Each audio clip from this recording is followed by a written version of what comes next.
오늘도 수요 예배에 참여하신 성도 여러분들을 주님의 이름으로 환영하고 축복합니다. 코로나 바이러스 때문에 여러 가지로 어려운 상황이지만 믿음 가운데 잘 이겨내시기 바랍니다. 이제 다 같이 찬송가 435장 나의 영원하신 기업 찬양 드리면서 수요 예배 시작하겠습니다.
예배를 위해서 잠시 기도하겠습니다.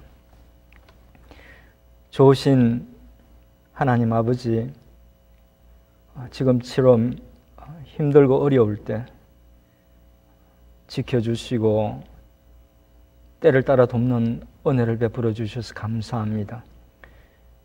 죄와 허물로 죽었던 저희를 보배로운 피로 구원해 주시고 영원한 나라를 약속해 주심도 감사합니다. 오늘도 그 은혜, 그 사랑 감사드리며 예배로 나아갑니다. 저희의 예배를 받아 주옵소서. 원하옵기는 예배를 드리는 중에 세상살이로 근심으로 지친 저희들의 영혼이 주님 주신 은혜로 회복되게 하시고 하늘의 평강과 기쁨이 저희 심령 가운데 넘치게 하옵소서. 예수님의 이름으로 기도드립니다. 아멘. 오늘 함께 나눌 말씀은 야고보서 5장 1절에서 6절 말씀입니다. 제가 읽어드리겠습니다. 야고보서 5장 1절에서 6절에 기록된 하나님의 말씀입니다. 들으라 부한 자들아, 너희에게 임할 고생으로 말미암아 울고 통곡하라. 너희 재물은 썩었고 너희 옷은 좀 먹었으며 너희 금과 은은 녹이 슬었으니 이 녹이 너희에게 증거가 되며 불같이 너희 살을 먹으리라. 너희가 말세에 재물을 쌓았도다. 보라, 너희 밭에서 추수한 품꾼에게 주지 아니한 삭시 소리를 지르며 그 추수한 자의 우는 소리가 만군의 주의 귀에 들렸느니라. 너희가 땅에서 사치하고 방종하여 사륙의 날에 너희 마음을 살찌게 하였도다. 너희는 의인을 정죄하고 죽였으나 그는 너희에게 대항하지 아니하였느니라. 아멘. 오늘 말씀은 불의하고 부정한 부자에게 주는 경고의 말씀입니다. 먼저 오늘 말씀의 내용부터 살펴보도록 하겠습니다. 1절부터 보겠습니다. 사도 야고보는 부자들에게 장차 닥칠 고생을 생각하고 울고 통곡하라고 말합니다. 울고 통곡하라는 말은 구약의 선지자들이 임박한 하나님의 심판을 예언할 때 그 대상자들에게 했던 말입니다. 그리고 여기서 고생으로 번역하고 있는 단어의 본래의 의미는 훨씬 더 강한 의미로 고통, 비참함이라는 그런 의미입니다. 그러니까 부자들은 하나님이 심판하실 때 자기들에게 닥칠 고통, 비참함을 생각하고 울고 통곡하라는 것입니다. 자신의 부를 즐기면서 희희낙낙할 때가 아니라는 것입니다.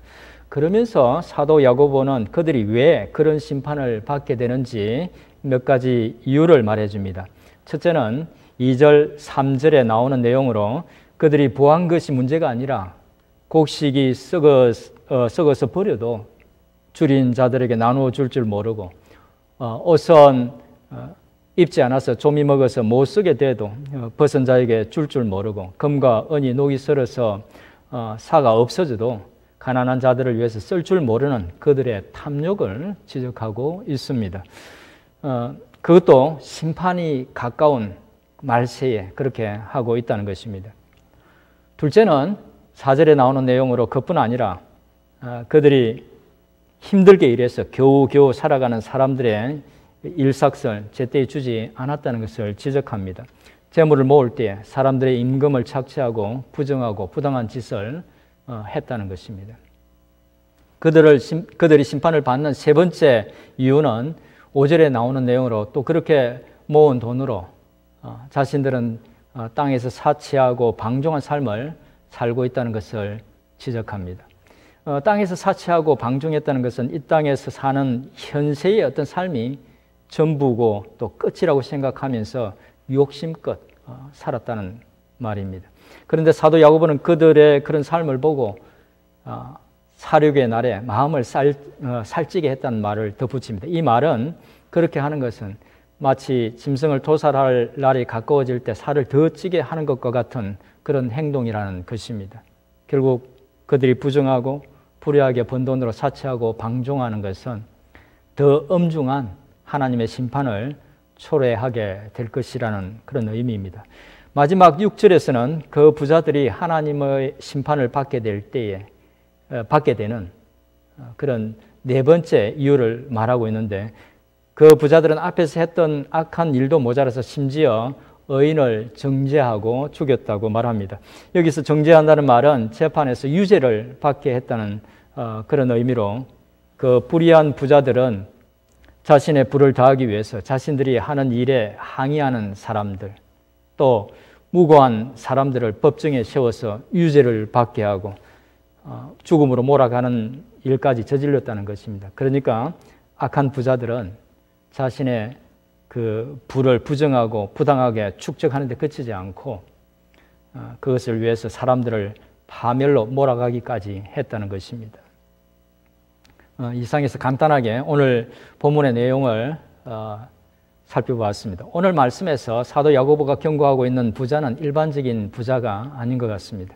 그들이 하나님의 심판을 받는 이유들을 봤을 때 그들은 그냥 부자가 아니라 물질에 대한 탐욕으로 베풀 줄 모르고 가난한 사람들을 착취하고 학대하면서 자신들은 사치하고 향락을 누리는 그런 악한 부자들이었습니다.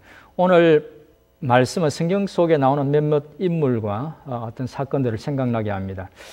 다윗 왕의 둘째 부인이 된 아비가일의 전 남편 나발이라는 사람, 은혜를 모르는 사람을 무시하는 그런 부자였죠.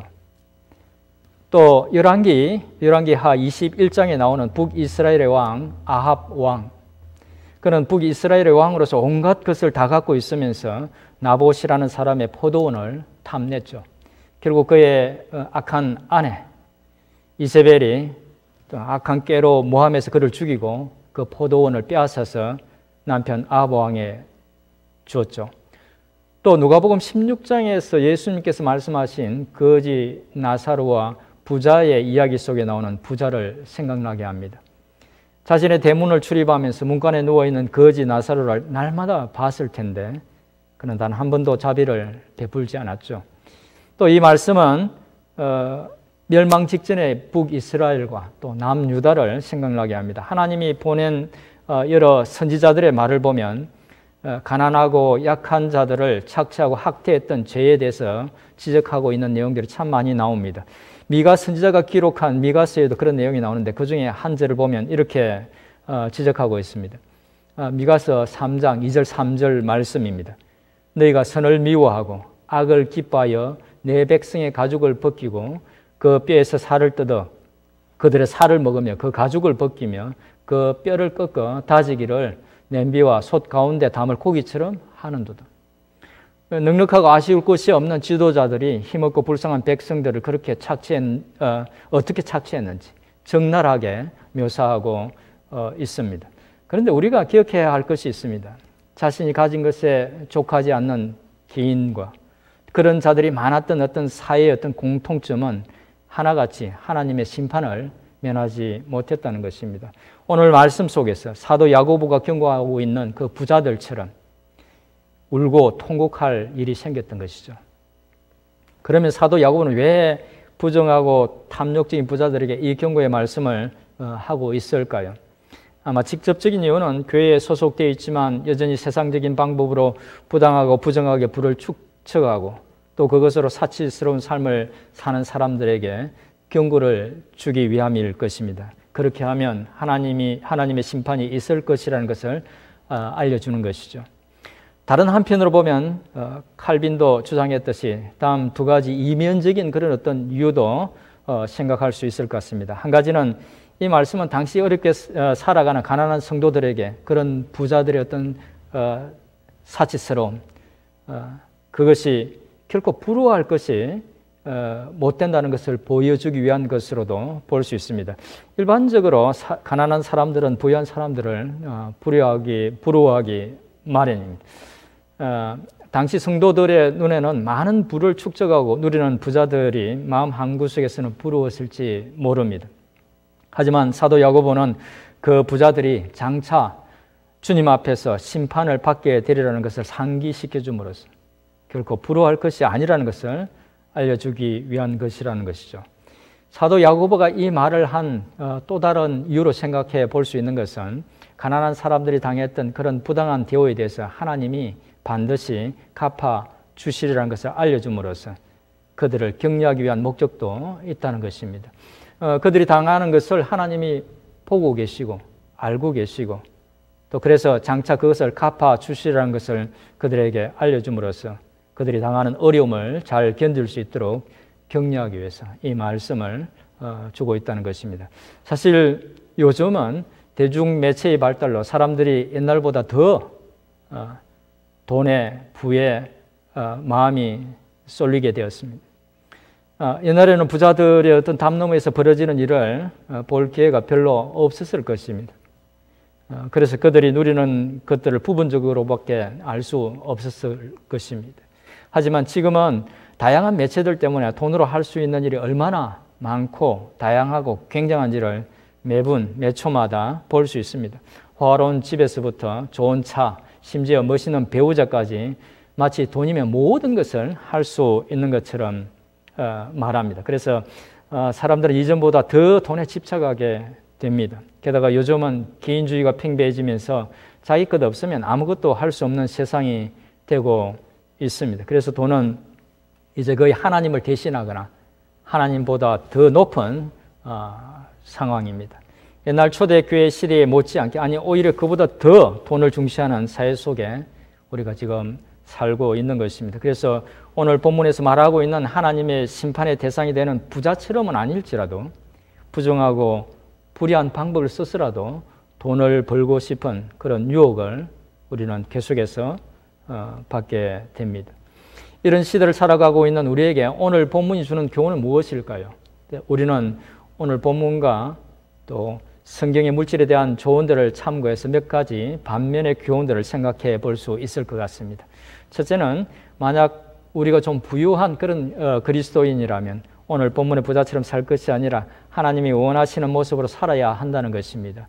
성경에는 부자들이 어떻게 살아야 하는지에 대해서 여러 곳에서 권면을 해주고 있지만 제일 적절한 권면은 디모데전서 6장 17절에서 19절에 9절이 될 것 같습니다. 다 같이 디모데전서 6장 17절에서 19절의 말씀을 읽어 보겠습니다. 디모데전서 6장 17절에서 19절의 말씀입니다. 네가 이 세대에서 부한 자들을 명하여 마음을 높이지 말고 정함이 없는 재물에 소망을 두지 말고 오직 우리에게 모든 것을 후히 주사 누리게 하시는 하나님께 마음을 두며 선을 행하고 선한 사업을 많이 하고 나누어 주기를 좋아하며 너그러운 자가 되게 하라. 이것이 장래에 자기를 위하여 좋은 틀을 쌓아 참된 생명을 취하는 것이니라. 아멘. 이 말씀 속에는 부한 자들이 생각해야 할 중요한 것들이 거의 다 들어 있다는 생각이 듭니다. 부한 자가 가지고 있는 그 부가 가지고 있는 또 힘 때문에 쉽게 마음이 높아질 수 있는데 마음을 높이지 말라고 권면합니다. 또 돈을 버는 것이 쉽지 않기 때문에 유혹이 될 수 있는 정함이 없는 재물, 즉 부정한 그런 어떤 그런 것에 마음을 두지 말고 오직 하나님께 마음을 두라고 권면합니다. 또 선한 일을 하고 나누어주고 너그러운 자가 되라고 부자들에게 권면합니다. 그리고 부자들은 그렇게 해야 좋은 틀을 쌓아서 참된 생명을 얻을 것이라고 말씀합니다. 하나님께서 부를 선물로 주시고 기대하는 것이 그런 것들이라는 것이죠. 이 말씀은 부자들뿐만 아니라 이 모든 성도들이 마음에 새겨듣고 행해야 할 그런 권면이라는 생각이 듭니다. 두 번째로 생각해 볼 수 있는 반면 교훈은 만약 우리가 쓰고 남을 만큼의 재물이 있다면 오늘 본문의 2절, 3절에서 말하는 것처럼 재물이 썩고 옷이 좀먹을 만큼 또 금과 은이 녹슬 만큼 자기 창고에 쌓아두지 말고 예수님이 말씀하신 것처럼 하늘 곳간에 하늘에 쌓아두라는 것입니다. 다른 말로 하면 하나님이 기뻐하시는 일, 즉 할 수 있는 대로 나누고 또 베풀라는 것입니다. 이 말은 완벽한 청빈의 삶을 살아야 한다는 것이 아닙니다. 잠언 6장에 보면 겨울을 위해서 양식을 비축하는 개미의 성실함과 지혜를 배우라고 말씀하고 있습니다. 자녀들을 위해서 또 노년의 삶을 위해서 성실하게 일해서 필요한 것을 비축해야 하는 것은 지혜로운 일이라는 것입니다. 당연히 그렇게 해야 합니다. 하지만 그것을 넘어서서 오늘 말씀 속의 부자처럼 창고에서 썩어도 나눌 줄 모르는 것은 하나님 보시기에 바람직하지 않다는 것입니다. 미국에 온 지 얼마 안 돼서 있었던 일입니다. 미국 생활을 정리하고 떠나야 했던 어떤 분이 그분은 이렇게 작은 물건 하나도 이렇게 남에게 잘 줄 모르는 그런 분이었는데 충분히 정리할 시간이 있었음에도 불구하고 갖고 있던 것들을 이렇게 아까워서 주지 못하고 있다가 마지막에는 시간이 없어서 거의 모든 것을 그냥 그대로 두고 갔습니다. 뒷정리를 부탁해서 갔는데 냉장고에 또 냉동고에 먹을 것이 너무 많아서 문을 열었을 때 음식이 쏟아져 내렸습니다. 대부분 너무 오래돼서 먹을 수 없어서 쓰레기통에 다 버렸습니다. 그것을 보면서 이런 생각이 들었습니다. 아까워서 남들에게 주지 못하고 쌓고 쌓아서 두었지만 결국 다 버리고 가는 그 많은 음식들 중에서 정말 일부라도 주위 사람들에게 나누어 줬더라면 또 함께 요리해서 나누어 먹었더라면 더불어 행복했을 텐데 저분이 또 다른 사람들로부터 더 많은 사랑을 받았을 텐데 그리고 그분이 떠날 때 사람들이 아쉬워했을 텐데 라는 생각을 했습니다. 셋째로 생각해 볼 수 있는 교훈은 만약 비즈니스를 한다면 비록 내가 주는 급여를 받고 사는 사람일지라도 잘 대해주고 도와주고 할 수만 있으면 후하게 급여를 주어서 그리스도의 사랑이 그들에게도 전해질 수 있게 하라는 것입니다. 제도를 개선하고 많은 대책들을 강구하고 있지만 여전히 세상은 어뢰 위치에 있는 사람들이 살기가 힘든 그런 세상입니다. 그들은 힘과 용기를 북돋워주고 또 잘 되도록 잘 살도록 도와줄 사람이 필요합니다. 잘 아시는 사실이겠지만 구약에서는 하나님께서 이스라엘 백성들을 통해서 당신의 축복이 세상 다른 나라, 다른 사람들에게 전달되기를 원하셨다면 신약에서는 우리 신자들을 통해서 하나님의 축복이 세상 사람들에게 전달되기를 원하십니다. 그것은 복음을 전하는 일을 포함해서 하나님을 믿는 우리가 믿지 않는 사람들에게 존재 자체가 복이 되는, 다른 말로 하면 물질적으로 정신적으로 실제적인 그런 도움을 주는 존재가 되는 것입니다. 우리가 모든 사람에게 다가가서 그렇게 할 수는 없지만 하나님께서 우리에게 붙여주신 우리 가까이 있는 사람들에게는 그렇게 할 수 있고 또 그렇게 해야 합니다. 그렇게 할 때 그들은 우리 속에 역사하시는 선하신 하나님에 대해서 관심을 갖게 될 것입니다. 넷째로 생각해 볼 수 있는 교훈은 우리의 삶은 현시의 삶으로 끝나는 것이 아니라 죽음 후의 심판과 그 심판의 결과에 따른 전혀 다른 영원한 삶이 있다는 것을 기억하고 그것을 준비하면서 지금의 삶을 살라는 것입니다. 누가복음 16장에서 예수님이 말씀하신 거지 나사로와 부자의 이야기 속에 나오는 그 부자가 생각하지 않았던 것이 바로 그것이죠. 그는 이 땅에서 호화롭게 즐기는 데에만 마음을 쏟았습니다. 자신의 대문간에서 구걸하던 헌데를 개가 와서 핥아도 쫓을 수 없었던 그 불쌍한 거지 나사로를 그는 조금도 긍휼히 여기지 않았습니다. 그래서 그는 음부에서 고통을 받으면서 대가를 치렀던 겁니다. 그는 현실의 삶 이유를 전혀 생각하지 않았던 것입니다. 연세가 많으신 그런 성도님들 앞에서 이런 말씀을 드리기는 좀 죄송하지만 저는 거울을 보면서 거울 안에 비친 저의 모습이 낯설게 느껴질 때가 종종 있습니다. 빠른 세월 속에서 어느새 많이 바뀌어버린 저 자신의 모습에 적응이 잘 안 돼서 그런 것 같습니다. 젊을 때의 그 모습은 감대없고 어느새 약간의 탈모와 주름이 있는 낯선 중년의 모습으로 변해버린 저 자신의 모습을 보면서 세월이 참 빠르다는 것을 실감합니다. 아마 이렇게 살다 보면 저도 조만간 앞서 보낸 분들을 따라가겠죠. 그 다음에는 주님이 예비하신 그 나라에서 영원히 주님과 또 함께 살게 될 것입니다. 그때에는 이 땅에서 좀 아쉬웠던 것들, 힘들고 어려웠던 것들이 아무것도 아닐 것입니다.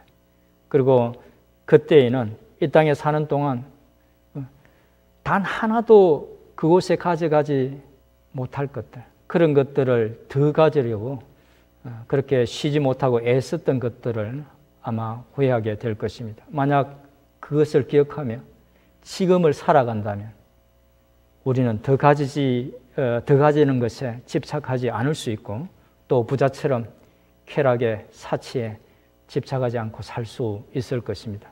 이제 말씀을 마무리하겠습니다. 오늘 말씀은 사도 야고보가 부자들에게 하는 경고로 그들이 하고 있는 악한 모습들을 열거하면서 장차 하나님께서 그런 삶에 대해서 심판하실 것이라는 것입니다. 이 말씀은 불의하고 부정한 부자들에게 주는 경고이긴 하지만 모든 사람이 구원받기를 원하시는 하나님의 뜻을 생각하면 오늘 본문의 부자처럼 살다가 주님의 심판을 받는 것이 하나님의 뜻이 아니라는 것입니다. 주님의 뜻은 오히려 이 말씀을 교훈 삼아서 하나님께서 우리에게 주신 것들을 선한 청지기처럼 잘 관리하고 또 서로 나누고 도와줌으로써 하나님의 뜻을 이루며 살아가는 것일 것입니다.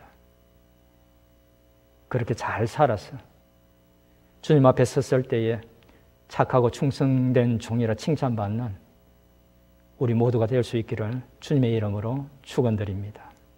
기도하겠습니다. 하나님 아버지,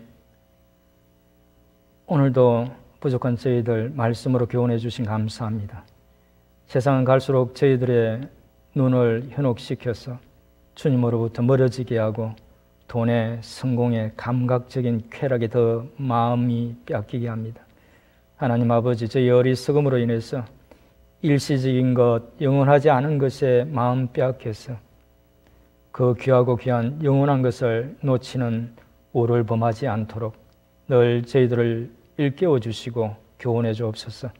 세상의 것들에 지나친 욕심 품지 않게 하시고 또 은혜로 주신 물질적인 선물들 감사함으로 받고 주의 선한 뜻을 따라 지혜롭게 잘 사용해서 하나님께 영광 돌려드리는 저희들의 삶이 되게 해 주옵소서. 오늘도 예배를 마치고 기도할 때 하나님 들으시고 응답해 주셔서 기도하는 중에 하나님 만나게 하시고 어려운 문제들이 해결되게 하시고 마음의 간절한 소원이 응답되는 놀라운 은혜를 체험하게 하옵소서. 혹 슬픈 일을 당해 어려운 일을 당해 마음이 무거운 이들이 있다면 하나님 위로해 주시고 힘과 용기를 주옵소서. 예수님의 이름으로 기도드립니다. 아멘. 기도하기 전에 먼저 교회 소식 한 가지 전하겠습니다. 한국에 계시던 강민구 장로님의 어머니께서 지난주에 소천하셨습니다. 장로님과 유가족들에게 하나님의 크신 위로가 있기를 기도드립니다. 이제 예배를 마치고 함께 기도할 때에 먼저 공동 기도 제목으로 기도하시고 개인 기도해 주시면 감사하겠습니다. 혹시 성도님들 중에 함께 기도하기를 원하시는 기도 제목이 있으면 알려주시기 바랍니다.